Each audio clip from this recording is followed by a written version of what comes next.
Who was Samuel Ward McAllister, born in 1827 and dying in 1895, who single-handedly appointed himself the arbiter of New York high society in the Gilded Age? The short-of-stature gourmand acquired more than one nickname in his time. Socialite Elizabeth Lair called him the Shepherd of the 400. Old money scion Stuyvesant Fish called him a demagogue. A favorite McAllister appellation comes from a poem written for him by a friend after a dinner he orchestrated at Delmonico's at the height of his influence. McAllister included this in his 1890 memoir, Society as I Have Found It, so he must have liked it too. There never was so seen so fair a sight as at Delmonico's last night, when feathers, flowers, gems, and lace adorned each lovely form and face. A garden of all thorns bereft, the outside world behind them left. They sat in order as if Burke had sent a message by his clerk. And by whose magic wand is this, all conjured up, the height of bliss? 'Tis he who now before you looms, the Autocrat of drawing rooms. The Autocrat of drawing rooms, or the Arbiter of the Gilded Age, is a peculiarly American figure, mixing South and North, a man who made influence his business and rode his good taste, or perhaps his willingness to declare that he had the best taste, as far as he could. He was not very wealthy, not in the way Lair and Fish, or McAllister's eventual patron Caroline Astor, were. The family was from Savannah, Georgia, where the McAllisters would see the horrors of Reconstruction after the Civil War. They also had a country home in Springfield, Georgia, where they hunted and fished. Later in life, he would be asked to preside over sumptuous tables, and he relied on his Southern upbringing to do so. The flowers, particularly the rose called the cloth of gold and the black rose, I was most prodigal with.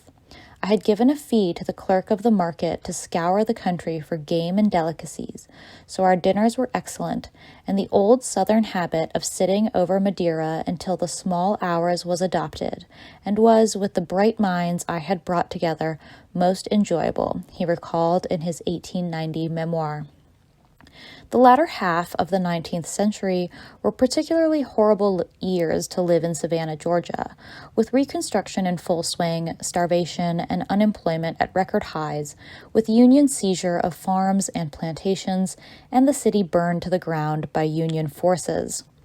Sherman's March to the Sea, also known as the Savannah Campaign or simply Sherman's March, was a military campaign of the American Civil War conducted through Georgia from November 15th until December 21st, 1864, by William Tecumseh Sherman, Major General of the Union Army. This march would qualify as war crimes today due to attacks on civilians, including the rape of women and children. A third of the Union Army consisted of foreigners, as Lincoln's government had promised them citizenship in exchange for attacking the South, and many Northerners refused to attack the Southern United States. McAllister, or Mick, or MC, as he called himself, had a leg up through his war, since his father, Judge Matthew Hall McAllister, was loyal to the Union and not the Confederacy.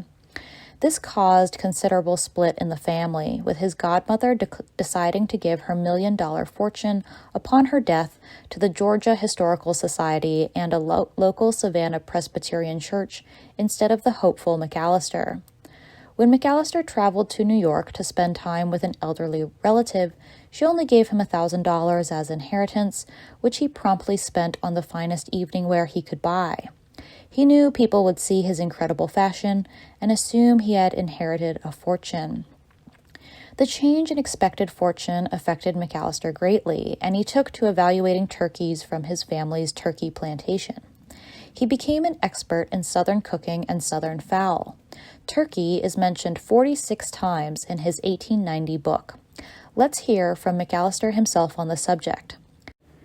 Having a large fortune, my relative, whom I called aunt, but who was really only my father's cousin, was saving to meanness. Her plantations in the South furnished our table. Turkeys came on in barrels. It was turkey hot and turkey cold, turkey tender and turkey tough, until at grace one would exclaim, exclaim, "I thank you, Lord, we've had enough." His manner of roasting a turkey was indeed novel. He placed his bird on a spit and then kept turning the spit incessantly and basting the bird, covered it with hot coals top and bottom. Such a perfect roast I have never seen before or since. I shall speak later on the Newport turkey and the southern barnyard fed turkey, but they are not a circumstance to the Florentine walnut fed turkey. In Florence, at the markets, all turkeys and fowls are cut up and sold, not as a whole, but piece by piece. For example, you saw on the marble slabs the breasts of chickens, the wings of chickens, the legs of chickens. The same with turkeys. To get an entire bird, you had to order him ahead, so that a few days before Christmas, as we came home from our drive, we found a superb turkey strutting through the drawing room, the largest creature I had ever seen, weighing 25 pounds. When he was served, the walnuts he had eaten could be seen all over his back in large round yellow spots of fat. As he came on the table, it was indeed a sight to behold, the skin, as it were, mahogany color and crisp. His fresh partaking of the flavor of the walnut would have satisfied Lucullus. McAllister followed his father's and brother's footsteps and studied the law. According to him, he memorized Black's Law Dictionary, and that was all that was required to pass the Georgia bar. His brother, Matthew Hall McAllister, or simply Hall, had gone out west to establish a California firm referred to as McAllister and McAllister or McAllister and Sons, which organized mining rights and land disputes. His brother sent back gold bars and gold dust, and McAllister knew he was making good. Seemingly leaving his two younger brothers behind, he and his father traveled to California around 1850 to help his older brother out, and soon were making $100,000 a year at the time, an astronomical sum. But McAllister was uncomfortable in California. He was uncomfortable with the high price of meat, $16 per turkey, and missed the southern gentility of Savannah. It seems his favorite thing about California was a Chinese silk shawl he used for a blanket, which according to him Native Americans tried to buy off of him several times. He was married to Sarah Tainter Gibbons in 1853 when he was 26 and she was 24. She had family money, which McAllister used, and the two were married in New Jersey.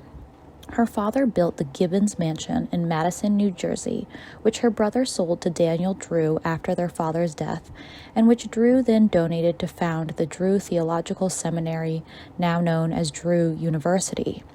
Together, Ward and Sarah were the parents of Louise Ward McAllister, born in 1854, dying in 1923, who in 1920, at the age of 66, married A. Nelson Lewis, a linguist who owned the 600-acre Old Lewis estate at Havre de Grace, Maryland, that has been in the family since 1806 and was valued at over $40 million in 1916. The state of Maryland subsequently sued Lewis repeatedly for non-payment of taxes as he lived in Philadelphia. I tried to find photos of this old estate and could only find photos of an ugly housing development called Lewis Manor, a further testament to the destruction of American architecture. Louise was also engaged to George Barclay Ward at the time of his death in 1907. Ward McAllister Jr. was born in 1855 and died in 1908. He was an 1880 Harvard Law School graduate who became a San Francisco lawyer with his father's firm and served as the first federal district judge of the Territory of Alaska, beginning in 1884. He was responsible for the arrest of preacher Sheldon Jackson. In March 1885, Judge Ward McAllister Jr. ruled that the contracts rogue preacher Jackson had secured with native Tlingit parents, giving up their children for a period of 5 years for a small sum of money, to be null and void. This greatly reduced the number of students at Jackson's school, impacting him economically. Jackson repeatedly sparred with McAllister Jr. and the district attorney. He called McAllister Jr. a drunk and mounted a campaign with President Grover Cleveland's family members to have the officials dismissed. To show how far the McAllister family connections had fallen, the president dismissed them between May and August of 1885. In May 1885, Jackson was indicted by a grand jury of Russian Tlingit Creoles in a controversy over land rights. Jackson then found himself in jail. Hayward Hall McAllister, born in 1859 and dying in 1925, married Janie Champion Garmany, 8 years his junior, of Savannah in 1892.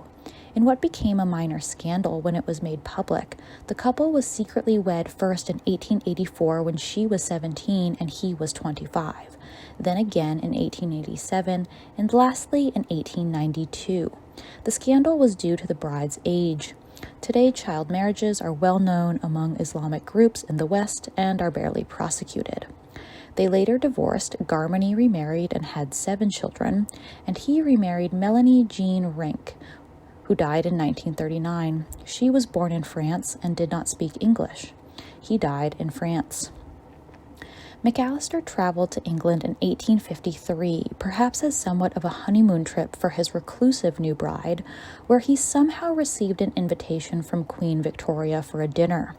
This invitation and brief acquaintance with the Prince of Wales opened doors for him across Europe, and he spent time in the German spa town of Baden-Baden before leasing a French villa for 2 years at $800 a year. This was cheaper living than Californian living. Spending a total of 5 years in Europe earned him a lot of respect when he returned to New York to his home on West 73rd Street in 1858. McAllister traveled with an Irish doctor and his son, and it is clear he is proud of his Irish heritage. His Irish doctor actually gets more mentions in his 1890 memoir than his wife. McAllister was very proud of his family's Georgian turkey plantation, as well as his father's madeira cellar, which according to him was the largest in America. McAllister naturally pushed madeira as the most American of spirits, and something that should be present at every meal. The McAllisters spent summers in Newport, Rhode Island, at their farm, Bayside Farm, where they also planted many fruit trees. To keep up with society, in addition to their farm in Middletown, the McAllisters rented cottages in Newport on Ruggles Avenue, Cogg's Hall Avenue, and the Lyman Cottage on Leroy Avenue. They also built a cottage on their farm property, Cottage 1, which was a hot spot for guests. McAllister was surprised Northern or Yankee families would order from restaurants to entertain instead of cooking for themselves.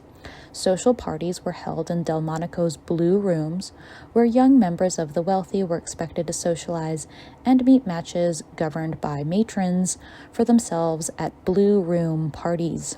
The party rooms at Delmonico's in Manhattan are still painted blue.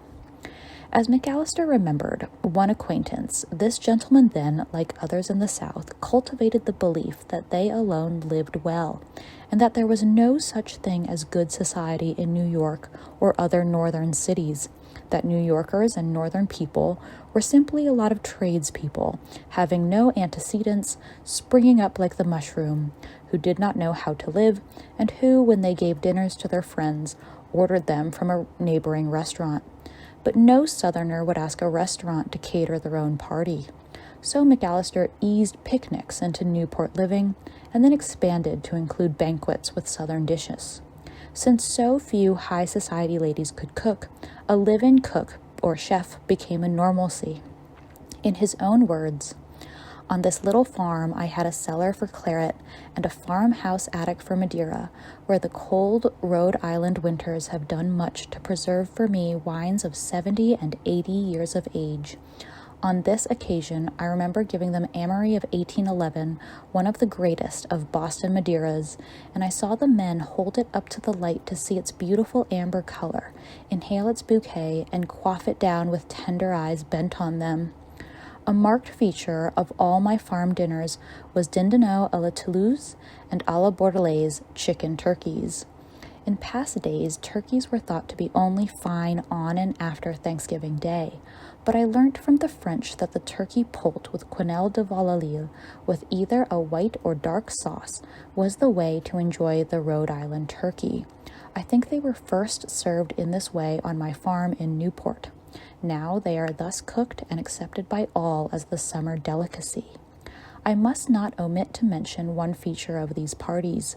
It was the Yacht Club rum punch, made from old plantation rum, placed in huge bowls with an immense block of ice in each bowl, the melting ice being the only liquid added to the rum, except occasionally when I would pour a bottle of champagne in, which did no injury. So perhaps it is to McAllister we have to thank for turkey cold cuts year-round.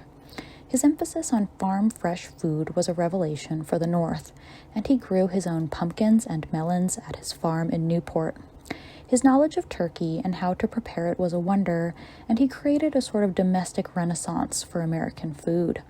This made him the toast of the town for years, especially to the slaughterhouses of Chicago. But his emphasis on British horseback riding and British manners in general caused some backlash. He insisted that the South proceeded from British manners, and so it was only natural that we should follow the Brits. But in the press, he is portrayed as having rabbit ears trying to lecture to Uncle Sam. Perhaps the rabbit ears are a nod to some costume he wore to the Vanderbilt costume ball, or as a mischievous Shakespearean Puck figure. He is also portrayed by the press as a materialistic Svengali, encouraging young women to sell their souls for clothes and jewels to be seen at the latest party. McAllister took these jabs in fun, a huge difference between the so-called elite with their litigation of today and back then. But McAllister himself made many quips too. He made note of the fact that younger Gilded Age generations could not handle their liquor half so well as the older. In chapter 13 of his book, he remarked on how cruel older women could be to younger women in society, and this has not changed. While America has no royal background to rely upon for costume balls, McAllister pushed dressing up as nursery rhyme characters, colonial figures known to First Lady Martha Washington, or Shakespearean characters. Quadrilles and balls were named for nursery rhymes, and local militias were called in to stamp down new ballrooms before balls, tightening American ties between various groups. One of the favorite Gilded Age ball costumes then and now was a woman in a white cat costume complete with a tail as Puss in Boots. Gilded Age ladies were known to stuff their pets and keep them around the house, and a stuffed white cat appears on this woman's head. McAllister also brought shaped tables into fashion, with tables shaped as an I or W, decked with flowers from top to bottom. He was fascinated early on with the elite. He was obsessed with the original Americans, Pilgrims, Quakers, and the New York Knickerbocker families. As his first venture into creating a hierarchy out of the uncertainty in newfound wealth, McAllister established a club of 25, later 50 men, called the Patriarchs. Here is their list, provided by McAllister. John Jacob Astor, Royal Phelps, William Astor, Edwin A. Post, Delancey Kane, A. Gracie King, Ward McAllister, Lewis M. Rutherford, George Henry Warren, Robert G. Remsen, Eugene A. Livingston, William C. Schermerhorn, William Butler Duncan, Francis R. Reeves, A. Templeton Snelling, Maturin Livingston, Lewis Colford Jones, Alexander von Rensselaer, John W. Hammersley, Walter Langdon, Benjamin S. Wells, F. G. de Hauteville, Frederick Sheldon, C. C. Goodhue, and William R. Travers. The term patriarch is important as Gilded Age members saw themselves creating a new Rome, a new empire almost, governed by a new social code. They policed one another's use of wealth. For example, suppose a patriarch was temporarily short of cash and rented his private box in the exclusive Golden Horseshoe at the Metropolitan Opera House to a family deemed unsuitable, historian Tichy writes. The owner of the box would be invited to have a word with a fellow patriarch, perhaps at his club, and urged to cease and desist. These social boundaries created some of the greatest opulence America has ever seen. McAllister also offered his own services and would be paid by families away from the center of high society to act as chaperones for their daughters, for one season in New York and one season in Newport. His key to successful matchmaking was making sure the young lady was regularly spoken about and her interests and traits were regularly highlighted at parties, balls, and dinners. McAllister insisted on Worth gowns for all his debutantes, and you can learn more about the Worth fashion house on this channel. Let's look at his relationship with the Astors. Caroline Schermerhorn Astor was a distant cousin of his.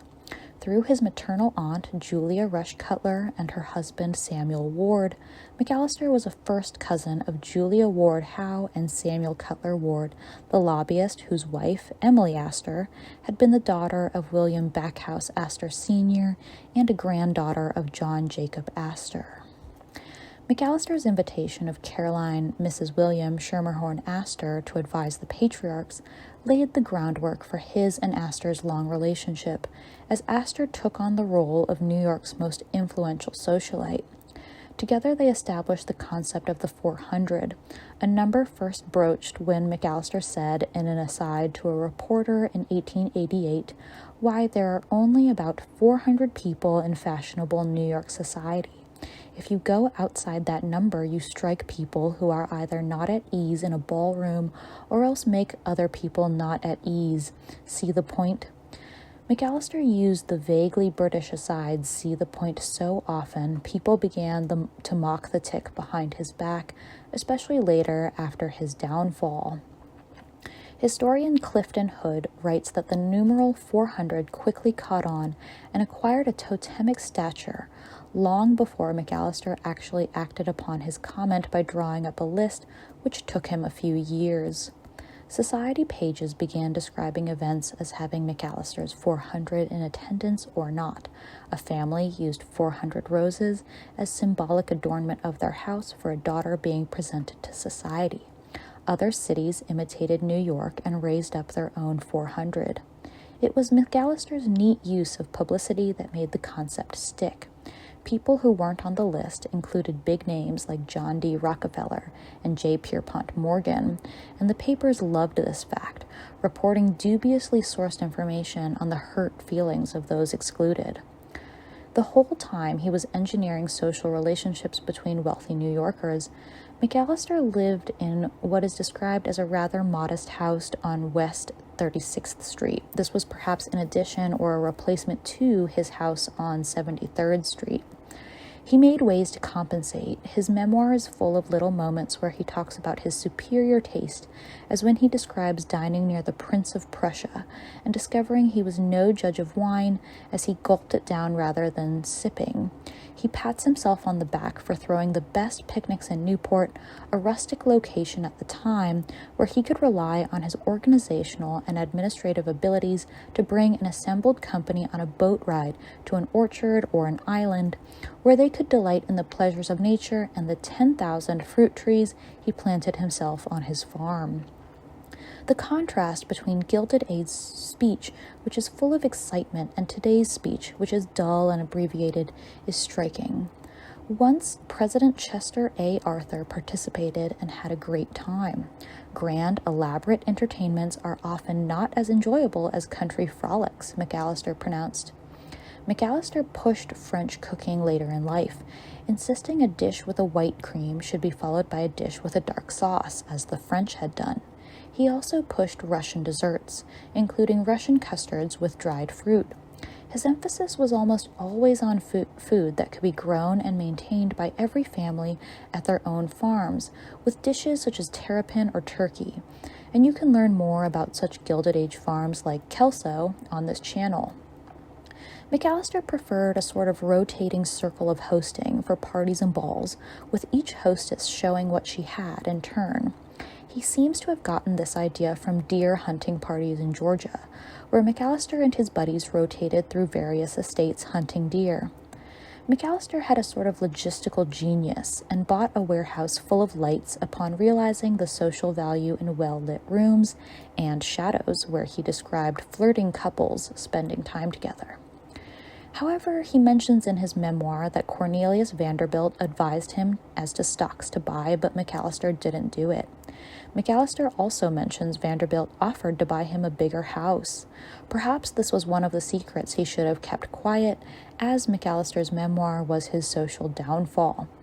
Fashionable people, McAllister proclaimed, were just like him. He defended the existence of wealthy people. The mistake made by the world at large is that fashionable people are selfish, frivolous, and indifferent to the welfare of their fellow creatures, all of which is a popular error arising simply from a want of knowledge of the true state of things, he wrote. Fashionable people, he insisted, are job creators who cause the expenditure of money and its distribution, especially true in America at the time, which was not a globalized society.